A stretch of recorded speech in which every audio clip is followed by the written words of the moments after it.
വൃക്ഷരാജാവാണല്ലോ അരയാൽ. മിക്കവാറുമുള്ള ക്ഷേത്രങ്ങളിലെല്ലാം ഈ അരയാൽ കാണാറുണ്ട്. ഈ അരയാലിനെ പ്രദക്ഷിണം ചെയ്യുന്നത് വളരെയധികം നല്ലതാണ്. പ്രത്യേകിച്ച് ശനിയാഴ്ച ദിവസങ്ങളിൽ 7 തവണ അരയാലിനെ പ്രദക്ഷിണം ചെയ്യുന്നത് വഴി വിഷ്ണു കടാക്ഷവും ലക്ഷ്മി കടാക്ഷവും ഒക്കെ നമുക്ക് ലഭിക്കുന്നതാണ്. മാത്രമല്ല ഈ അരയാലിൽ ത്രിമൂർത്തികൾ വസിക്കുന്നു എന്ന് പറയാറുണ്ട്. ഈ ശനിയാഴ്ചകളിൽ എന്തുകൊണ്ടാണ് അരയാലിനെ പ്രദക്ഷിണം ചെയ്യുന്നത് നല്ലതാണ് എന്ന് പറയുന്നതിൻ്റെ പിന്നിൽ ഒരു കഥയുണ്ട്. അതെന്താണെന്ന് പറയാം.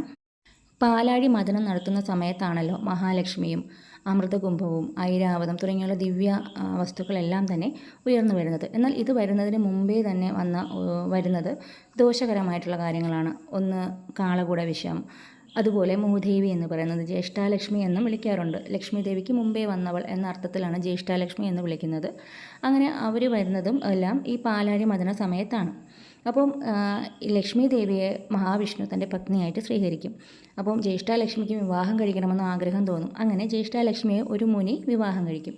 അപ്പോൾ ജ്യേഷ്ഠാലക്ഷ്മിയുടെയും മഹാലക്ഷ്മിയുടെയും വ്യത്യാസം എന്തെന്ന് പറയുന്നത്, മഹാലക്ഷ്മി എപ്പോഴും നന്മകൾ മാത്രം നൽകും.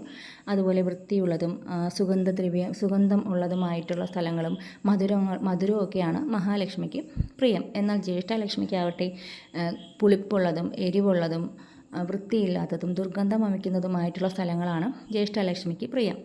അപ്പോൾ ഈ മുനി ജ്യേഷ്ഠാലക്ഷ്മി വിവാഹം കഴിച്ചുകൊണ്ട് നേരെ തൻ്റെ ആശ്രമത്തിലോട്ട് പോകും.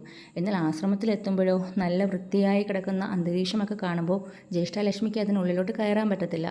കാരണം നേരത്തെ പറഞ്ഞല്ലോ, വൃത്തിയില്ലാത്തിടങ്ങളിലാണല്ലോ ജ്യേഷ്ഠാലക്ഷ്മിക്ക് ഇഷ്ടം. അങ്ങനെ ജ്യേഷ്ഠാലക്ഷ്മി തൻ്റെ ഭർത്താവിനോട് പറയും, അയ്യോ എനിക്കിതിനുള്ളിലോട്ട് കയറാൻ പറ്റത്തില്ല, എനിക്കിങ്ങനെ വൃത്തിയുള്ള സ്ഥലങ്ങളൊന്നും അല്ല എന്ന് പറയും.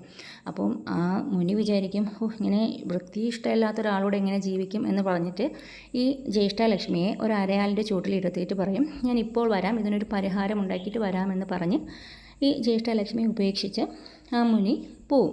അപ്പോൾ ഇങ്ങനെ ജ്യേഷ്ഠാലക്ഷ്മി ഈ അരയാലിൻ്റെ ചൂട്ടിൽ വിഷമിച്ചിരിക്കുന്നത് കാണുമ്പോൾ ലക്ഷ്മി ദേവിക്ക് സങ്കടം തോന്നും. തൻ്റെ ജ്യേഷ്ഠത്തെ ഇതുപോലെ വിഷമിച്ചിരിക്കുന്നത് കണ്ട് ജ്യേഷ്ഠാലക്ഷ്മി മഹാവിഷ്ണുവിനോട് തൻ്റെ വിഷമം പറയും. അങ്ങനെ മഹാലക്ഷ്മിയോടൊപ്പം ജ്യേഷ്ഠാലക്ഷ്മിയുടെ അടുത്ത് വന്നിരിക്കുന്നത് ഈ ശനിയാഴ്ചകളിലാണ്. ശനിയാഴ്ച വന്നിരുന്നിട്ട് മഹാവിഷ്ണു ജ്യേഷ്ഠാലക്ഷ്മിക്കുള്ള അനുവാദം നൽകും. എവിടെയാണോ നിലവിളക്ക് കൊളുത്താതെ വൃത്തിഹീനമായിരിക്കുന്നത് അവിടെയെല്ലാം നിനക്ക് കയറാവുന്നതാണ്. എവിടെയാണോ ലക്ഷ്മി വാസം ഇല്ലാത്തത് അവിടെയെല്ലാം നിനക്ക് വസിക്കാം. എവിടെയാണോ ദുർഗന്ധം വമിക്കുന്നതും, ഏത് വീടുകളിലാണോ ദുർഗന്ധം വമിക്കുന്നതും വൃത്തിഹീനമായിരിക്കുന്നതും ഒക്കെയുള്ള സ്ഥലങ്ങളിലെല്ലാം നീ വസിച്ചുകൊള്ളൂ എന്ന് പറഞ്ഞ് മഹാവിഷ്ണു അനുഗ്രഹം കൊടുക്കും. അങ്ങനെ മഹാലക്ഷ്മിയും മഹാവിഷ്ണുവും ഒരുമിച്ച് വന്ന് ഇരിക്കുന്ന സ്ഥലം ഒരേ സമയത്തിരിക്കുന്നതായതുകൊണ്ടാണ് ഈ ശനിയാഴ്ചകളിൽ ഇത്രയും പ്രത്യേകതയുള്ളത്. പിന്നെ ശനിദോഷ നിവാരണത്തിനും ശനിയാഴ്ച അരയാലിനെ പ്രദക്ഷിണം ചെയ്യുന്നത് വളരെയധികം നല്ലതാണ്. അപ്പോൾ വീഡിയോ എല്ലാവർക്കും ഇഷ്ടപ്പെട്ടു എന്ന് വിചാരിക്കുന്നു. ഇനിയും ഇതുപോലുള്ള വീഡിയോകളൊക്കെ അയക്കാവുന്നതാണ്. എല്ലാവരും എൻ്റെ ചാനൽ കൂടി ഒന്ന് സബ്സ്ക്രൈബ് ചെയ്ത് സപ്പോർട്ട് ചെയ്യണേ. താങ്ക്